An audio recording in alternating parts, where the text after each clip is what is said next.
Hello guys, luto tayo ng chicken, breast chicken.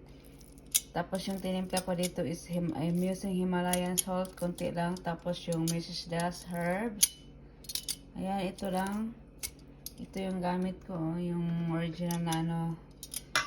Tapos black pepper at saka konting salt lang talaga. Tapos gagamitin ko yung gagamitan natin ng olive oil. At saka yung partner nito for our dinner is yung zucchini.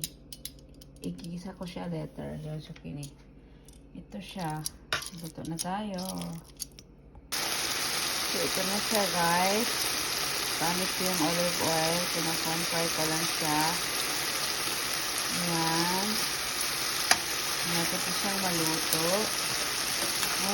Gaya lang siya. Tapos igigisahan ko yung zucchini para partner dito later.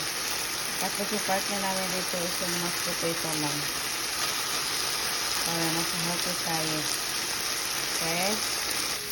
Ito na yung zucchini guys. Ginisa ko na siya. Zucchini. Half cook lang siya nito. Half cook lang siya. Ayan.